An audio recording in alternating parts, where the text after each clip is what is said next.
Ever looked at old discarded items and wondered if they could be something more? Welcome to our Fall Trash to Treasure DIYs. In this video, we're turning tin cans into fabulous fall decorations. Hi, my name is Katie from Lady Red Crafting. Let's dive into these creative upcycling projects and give your fall decor a unique twist. For this craft, we're starting out with a tin can that was left over from some cookies. And I didn't want to throw this away because it still was in good shape. So let's go ahead and transform this into something new. Our first step is starting with some Waverly chalk paint in the color plaster, and I'm just going to paint the lower part of this tin can. I am going to leave the top rim without any paint because I want the lid to be able to slide off and on the can easily. Next, I take this lid and I just taped it down to a paintable surface, and using some black satin paint, I am going to go ahead and just paint the lid with that paint. And once that paint has completely dried, I did grab my sugar metallic paint, and I'm just going to go ahead and lightly tap that around the top of this tin can because I want to give it more of a metal look. And to add a little bit of rust to this can, I am going to use my sugar metallic paint in bronze, and I'm going to do the exact same technique, just a little bit lighter with that sponge brush. And once I was done with the first 3 layers, I did go back with my sponge and I just did a little bit more dry brushing with the black and the silver to blend everything in till I liked the color that it turned. Now, one thing I did really like with these sugar metallic paints, if you haven't used them before, they have like a grit to them. So it really gives that feel of like a rusted metal. So I thought that that was really cool, and that's why I really like these sugar metallic paints for this type of thing. And if you're interested in these paints, I will leave a link in my description box below. Now, I found this amazing napkin on Amazon, and I absolutely fell in love with it, and I kept debating whether or not I should buy them, and I just couldn't not buy them. They were so cute. So we're going to start out by just removing the back 2 layers on this napkin. And once we have those 2 layers removed, I am going to cut this napkin in half, and I'm going to save the other half for a future video. Now I'm going to grab some cling wrap, and I'm just going to place the cling wrap over the top of our napkin, leaving a little bit of extra cling wrap on either side. And then I'll just flip this whole thing over so that it's all ready to go, because we're going to take this cling wrap and we're going to use it to help guide our napkin onto our tin can. Let's grab our tin can, and I'm going to find the seam of the tin can, and that's where I'm going to start painting on my Mod Podge. And I'm using the matte finish on the Mod Podge for this, but you can use whichever one you prefer. And I'm just going to lightly do a coat of Mod Podge about 4 inches wide on the white painted area of the can.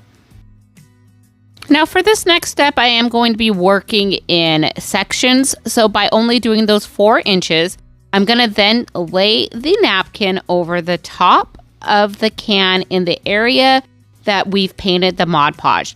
And I'll just try to line up my seam with the napkin on the side there, and then we're just going to smooth that out using the cling wrap so that way we don't tear the napkin, but it also takes out all of those wrinkles.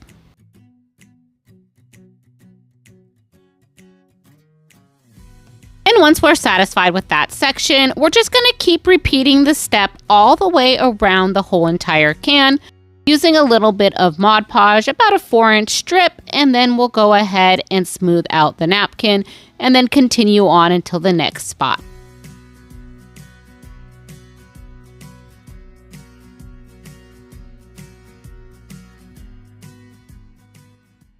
For our final quadrant, you can see that I slightly teared my napkin on the last quadrant, but that is okay because when we smooth this out over the Mod Podge, we will not even see that little tear. And I'm just going to flip that over, and this napkin fits almost perfectly around this little tin. It has about 1/4 of an inch overlap, which I'm totally fine with, and that overlap happens on the seam where we started out. And what I did do is I grabbed a little bit of Mod Podge on my brush and I just painted down the seam while everything was still wet to make sure that everything stayed in place. And once this was completely dry, I went ahead and I did another coat of Mod Podge over the top to seal everything in.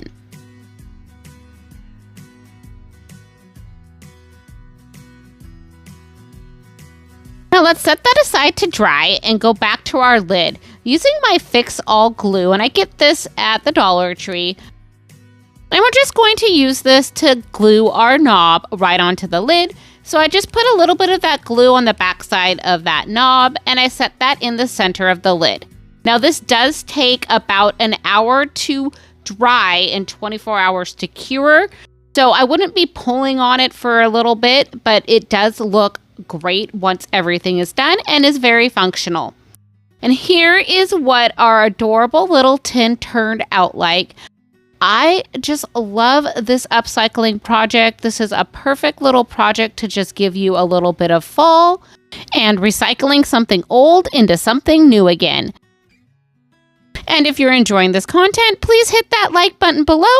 And if you want to be notified whenever I'm posting new videos, hit that subscribe button and notification bell. Thanks!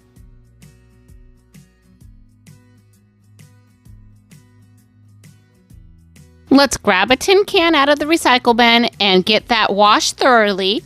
And once everything is washed, I am going to use those back layers of the napkin, the ones that you probably throw away, but I'm actually going to reuse them for this project.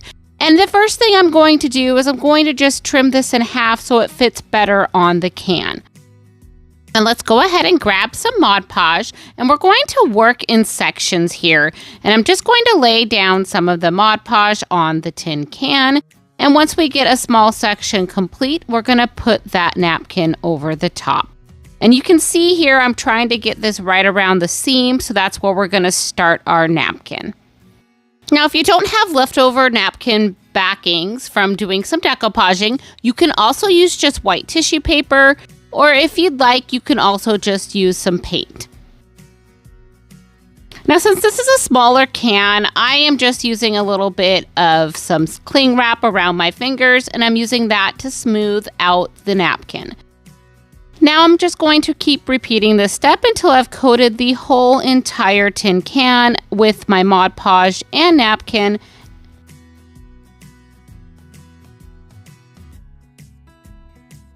And when we get to the seam, I'm just going to trim any excess napkin off of the side. And then taking my Mod Podge on a brush, I'm just going to smooth out the end until everything is nice and smooth. Now for the remainder of the excess napkin on the bottom, I am going to trim little petals. And this will make it easier for me to fold the napkin over the bottom part of this tin can. Now grabbing my Mod Podge, I'll paint a little bit of Mod Podge in the center of the bottom piece of this can, and then I'm just gonna fold over some of these petals. So I'll fold 1 or 2 petals over, and then I'll add a little bit more Mod Podge, and I'll keep continuing to do this until everything covers the bottom of our can.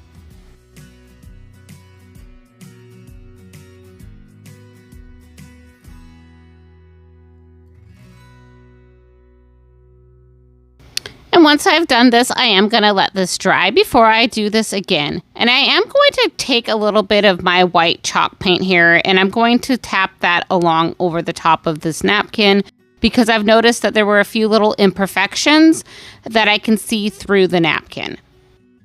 Now, once that paint has dried, I did take a little bit more Mod Podge and I did do another layer of the napkin around this tin can using the same technique, doing a little bit of Mod Podge, adding my napkin, and then just tapping that down using my cling wrap. And once everything is applied, we will set this aside to dry. While we're working on this second layer, I want to tell you all about this playlist this month. recreation inspiration. I host this with my good friend Loli at Loli D Creations, and our other good friend Christine from Divine Design is our guest host this month. I am so excited to be doing this playlist with these lovely ladies. My inspiration this month is Mary over at the White Cottage Company, and she is so fabulous. I love all of her designs, and she did this amazing video about tin cans, and that inspired me to create these creations for you guys. So please check out Mary. She's linked in my description box below. I also have the playlist in my description box below and pinned to the top of the comments so that you can check out all of these lovely creators and their designs for fall. Thank you for watching, and let's get back to our video. And once the second layer had dried, I could still see the spot where I painted to cover up the expiration date on the can. So I am going to do a third layer of napkin over this can. Now, if I were to redo this project, I probably would have started out by doing a light coat of paint on the can first before applying the napkins, and that might have prevented me having to do so many layers of napkins over the top of this can. So I'm probably a perfectionist here, but I still could see that little spot underneath. So I took my plaster paint from Waverly, and I actually just dabbed a little bit of paint all over the whole entire can.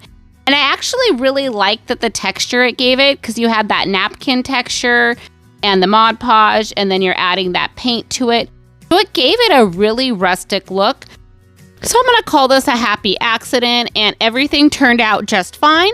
And you guys can do it however you like, but I think the napkin and the paint together really gave it a fun look. Now that our paint has dried, I did grab my Mod Podge and did a nice coat over the top of everything just to seal everything in before we start our next step. Now here is what our can looks like now that everything is completely dried. And I'm looking for where that seam is, and I'm placing that down on the back side of this egg carton. And I'm using this egg carton as a second set of hands. Now, taking this fun stencil that I got on Amazon, I am going to place that on our little can here. Now, using my chalk paste by Redesign in Iron Gate, I am going to squeegee on that chalk paste to this can. And for me personally, I prefer to use chalk paste on surfaces that are not smooth. I think that it's a little bit more forgiving with the stencil. When I'm doing a stencil on a smooth item, I tend to flip back and forth between chalk paste, chalk paint, acrylic paint. I just kind of go with the color or what look I'm trying to get. So it's a little bit easier to flip back and forth between different paints when you're doing a smoother surface. And now my favorite part, removing the stencil. Once I removed the stencil, I did wash this with soapy water, and then I'm going to go ahead and reapply the stencil on the back side after the paint has dried and repeat the same step. And now that we have our stencil on our can, I'm going to flip this can over, and on the bottom piece of this can, I'm going to attach 4 black wood beads using my hot glue.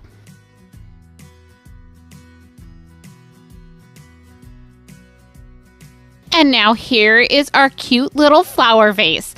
I just love how this turns out. And what I'm going to do with this vase is I'm going to be putting in some of my dried flowers from the yard. And these are some hydrangeas that I dried. And if you've never dried hydrangeas before, it is super easy. I happen to have hydrangeas in my yard, so I just went outside and cut a few stems and removed all of the leaves. Once I brought them back into the house, I have a vase here with a tiny bit of water at the bottom. And I'm just going to cut these stems at a 90-degree angle and place them inside the vase. They will not touch the water. You don't want the stems touching the water for this. And once you have all of your flowers inside vases, I went ahead and put this in a dark room for 7 to 14 days. It just kind of depends on the flowers you have and how much moisture's in them and how long it will take to dry. And once they are dry, we put them into our beautiful tin vase, and these will last all season long.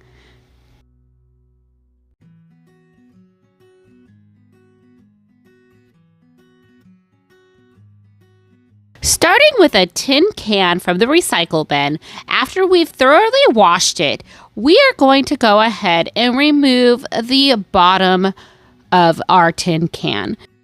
And now once both sides are removed, we're going to grab a rubber mallet. And using this rubber mallet, we are going to smash the bottom part of this can. Once you're satisfied with the shape of your pocket, I take my hot glue and I'm just going to squeeze some hot glue along the bottom of the can. And be really careful that hot glue will heat up the can along the bottom. And I'm using just some pink clips to keep this in place for about 20 minutes. Now, after I am happy with everything, I'm going to place this onto a paintable surface, and I am starting out with some Waverly chalk paint in the color Plaster. And for this project, I'm only going to paint the outside of the can. I'm not going to worry about the inside. And I love finding new napkins to decoupage with. And this napkin I found at Home Goods, and I thought this just screamed fall to me. But it could be a really transitional piece that could be used all year round. It has that farmhouse vibe as well. So I'm taking my painter's tape and I'm just going to remove the back 2 layers of this napkin, and then I'm going to just cut this napkin in half. Now going back to our tin can, I grabbed some Mod Podge, and this is matte Mod Podge, and I'm just going to brush that over on one side of our pocket here. And I recently got these Mod Podge brushes from Plaid, and I absolutely love them. So I'm going to put a link for them in my description box below if you're looking for some fun brushes to use when you're Mod Podging. So while the Mod Podge is still wet, I am going to grab my napkin, and I'm just going to lay that over the top of the front side of the pocket. And then I layer a piece of cling wrap over the top of the napkin, and then we'll smooth out the napkin onto that tin can. And then when the Mod Podge is dry, I go ahead and I flip the tin can over, and I'm going to put more Mod Podge down. And then we'll fold that napkin over the top of that Mod Podge, and we'll grab another layer of cling wrap, and we'll go ahead and do the same thing and smooth everything out. Now there'll be just a little bit of napkin overhang on the side of our pocket. So I'm just going to grab some scissors and trim any excess off. And if there's still any remaining pieces, I did grab my zip sander and I lightly sanded it because I didn't want to make any marks. There's about 1/4 inch of the napkin at the top. So what I did was I folded it down over the edge of the pocket, and then I'm going to take some Mod Podge and I'm just going to paint that Mod Podge over the top of the napkin so that it'll adhere to the inside of this pocket. I then put a little bit of Mod Podge on the corner of the pocket as well. And once everything has dried, I did take this outside and seal it with my Rust-Oleum matte clear enamel. Now let's go ahead and put this pocket together. I am going to take some hot glue and I'm going to glue a strand of wood beads as a handle on this little pocket. And once I have these beads attached to my little tin, I am going to add a little finger bow here, and this is just a little bow of twine that I made. And I was trying to decide where I wanted the bow, whether I wanted it on the front or on with the beads, and I actually decided to put it with the beads because I thought that just looked really nice there. Now here is our little pocket all done up. I just love how this turned out. It's so simple, but so elegant. And this really screams farmhouse to me. And there you have it. 3 beautiful tin crafts for the fall using decoupage. I hope you enjoyed these crafts as much as I did. And if you're looking for more fun fall creative craft ideas, be sure to check out this next video. And don't forget to like, subscribe, and hit that notification bell so you never miss an update. Thank you so much for watching, and until next time, craft more, stress less.